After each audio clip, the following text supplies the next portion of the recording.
Well, hello and welcome to the Strategy Room interview series.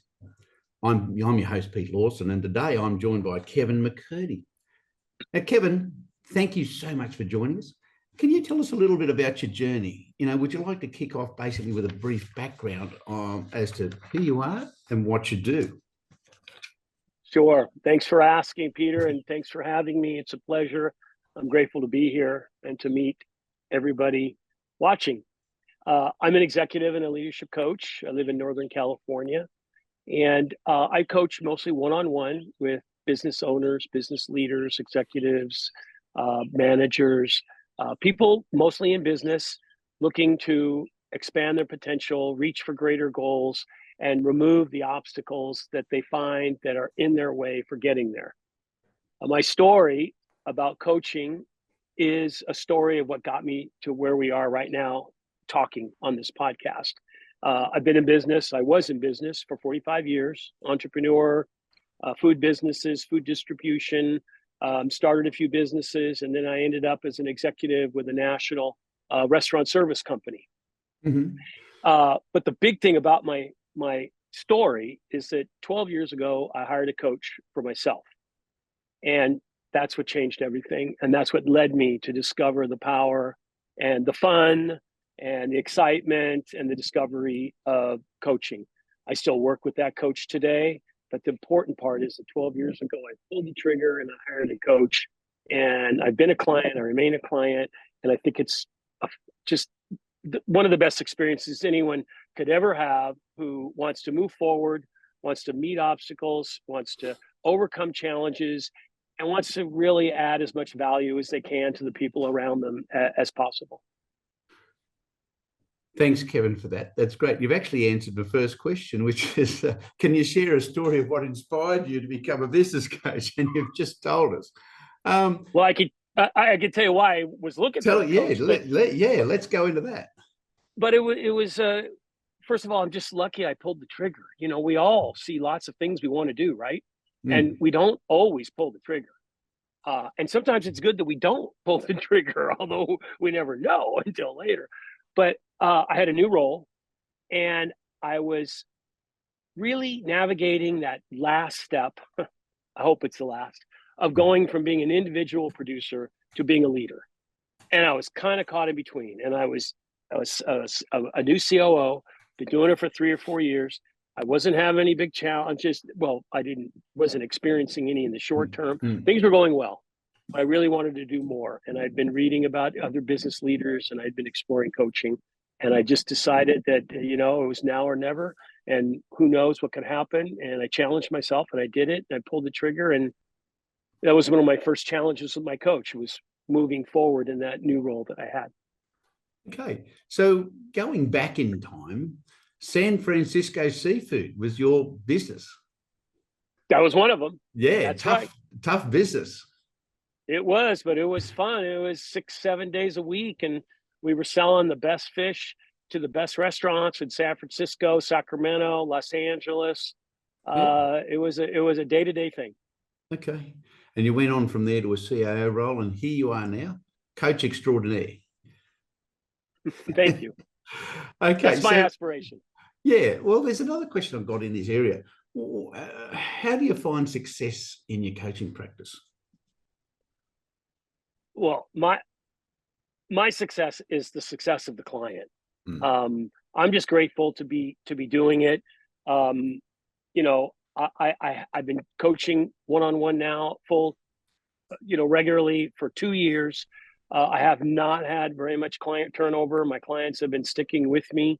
So I would say that I define success by the client. It's all about the client. It's not about me. I mean, I have my own goals, my own challenges. I want to get better at listening. I want to get better at being patient. I want to be able to see those coaching moments when they come up to where I might be able to offer something of value. But it's about the success of the client and whether other people see their changes and whether other people see their growth. Okay. So what's the biggest challenge you faced when starting your coaching business? And how did you overcome that?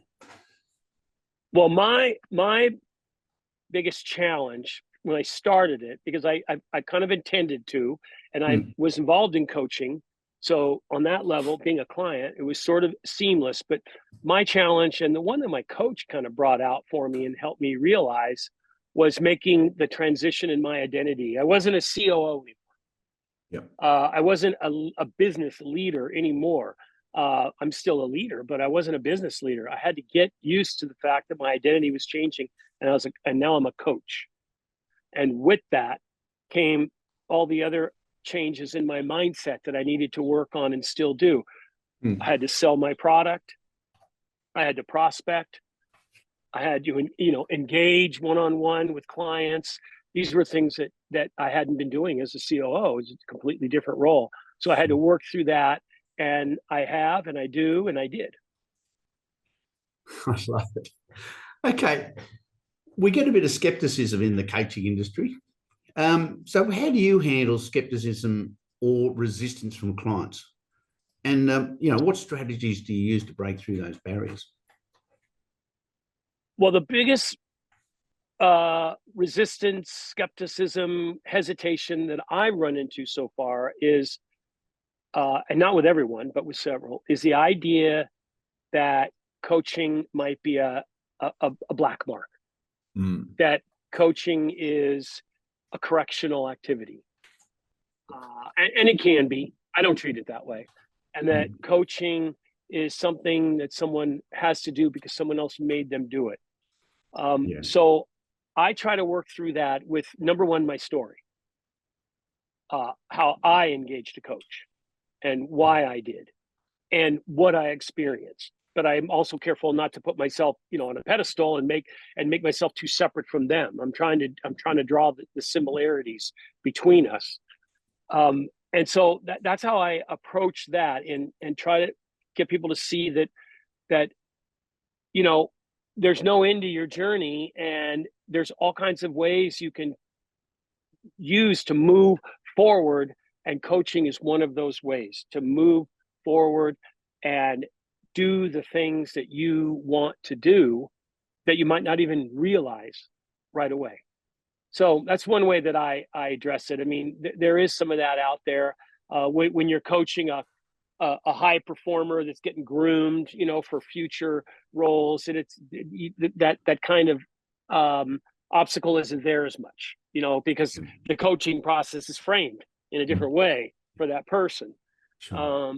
But when I'm dealing with people one-on-one or meeting people through networking, it comes up all the time. There's that hesitation of like, well, boy, that's kind of scary. What will people think? Or does that mean that I need someone to tell me that I'm not good enough, or things like that?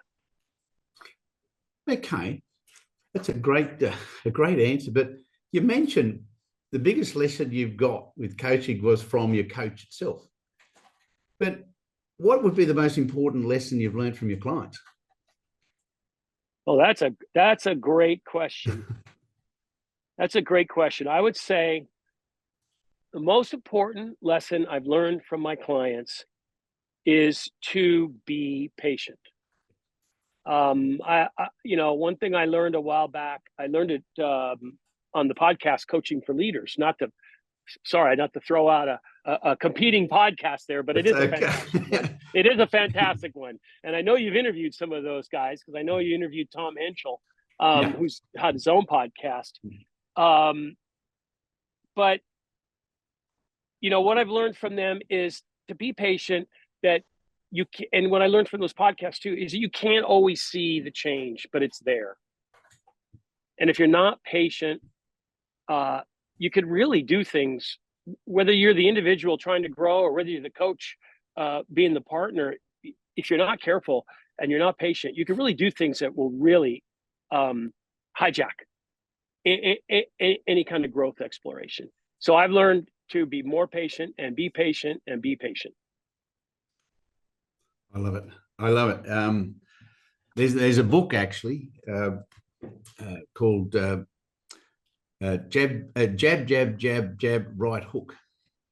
And it's all about being Yeah. patient. Yeah, going for the sale one step too early. I can't off the top of my head think of the name of the guy. I'll think of it later. I'm sure I could say I remember after our interview. But that's a great book that I read that goes right along the lines of what you're saying there. So, all right, thank you. What advice then would you give to new coaches just starting their journey? Get a coach if you don't already have one.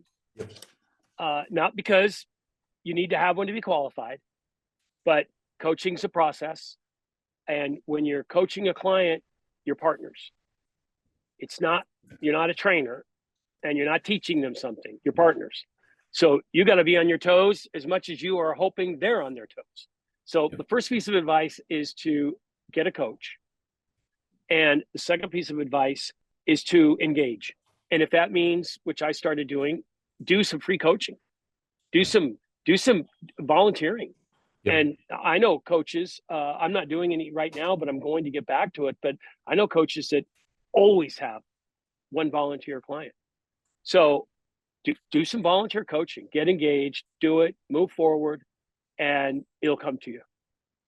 Kevin, I love what you're saying there, because there's a saying that I have. You'll never go broke helping people.